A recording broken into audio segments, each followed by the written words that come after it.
श्री राम। जब लक्ष्मण जी को बरसी लगती है तो उसके लिए वैद्य को बुलाना पड़ता है और वैद्य को बुलाया जाता है। और वैद्य जी जब लक्ष्मण जी को उपचार करने लगते हैं और उनको देखते हैं तो वो बोलते हैं कि इनके पास सिर्फ एक ही रात का समय है। लेकिन भगवान राम जी कहते हैं कि इसका कोई उपचार तो होगा। तब वो कहते हैं कि उपचार तो है, लेकिन एक रात में क्या होगा। तब हनुमान जी कहते हैं कि आप उपचार तो बताइए। तो वो कहते हैं कि जहाँ से समुंदर पार हिमालय पर्वत और कैलाश के बीच में एक पर्वत पड़ता है, वहाँ पर संजीवनी बूटी पाई जाती है और पृथ्वी के उस ओर से इस ओर उस बूटी को लाना एक रात में असंभव है कि जो सूर्य उदय होने से पहले, सूर्य की पहली किरण से पहले अशुद्धि यहाँ पर आ नहीं सकती और इसका उपचार नहीं हो सकता। तब हनुमान जी कहते हैं कि क्यों नहीं, अगर मेरे प्रभु कहें तो मैं पूरे ब्रह्मांड का 100 बार चक्कर लगा कर आ सकता हूँ सूर्य उदय होने से पहले। ये जड़ी बूटी क्या है। तो तब प्रभु कहते हैं कि हनुमान तुम ये कैसे कर सकते हो। तो वो कहते हैं प्रभु हाँ, मुझे एक बार आज्ञा देकर तो देखिए। तो तब हनुमान भगवान राम की आज्ञा लेके संजीवनी लेने के लिए उड़ान भरते हैं और वह पर्वत के पास पहुंचते हैं तो वहां पे जाकर देखते हैं कि बहुत सारी जड़ी बूटियां उस पर्वत पर होती हैं। तो वो पर्वतराज से आज्ञा लेके कहते हैं कि प्रभु मैं जहाँ से संजीवनी लेना चाहता हूँ। तो पर्वत कहता है कि कोई बात नहीं, तुम जो चाहो कर सकते हो। तो जब वो संजीवनी लेने लगता है तो उसे समझ नहीं आती कि उनमें से संजीवनी बूटी कौन सी है। तो तब उसके मन में ख्याल आता है क्यों ना मैं पूरा पर्वत ही उठा कर ले जाऊं।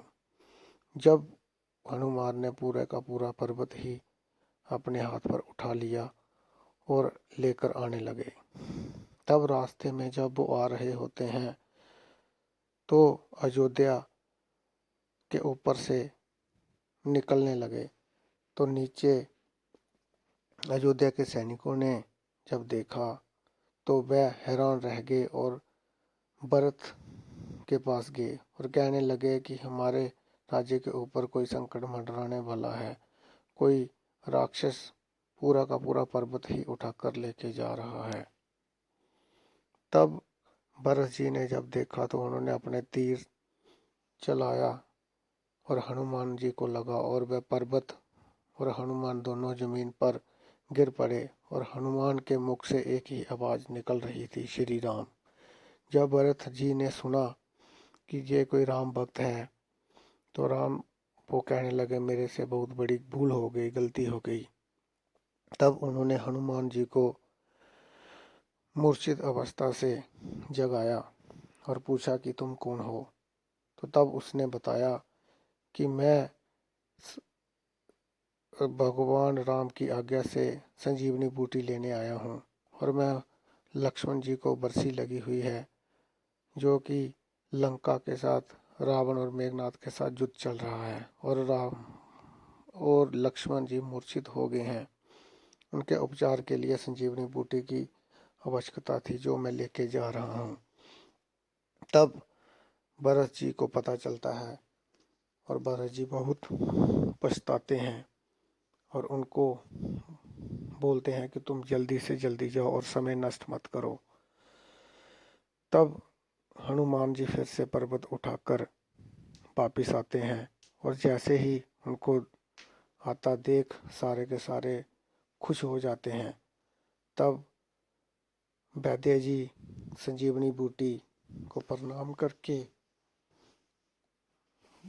उसका अर्क बनाते हैं, उसकी मेडिसिन, उसकी दवाई बनाते हैं और लक्ष्मण जी को पिलाने लगते हैं।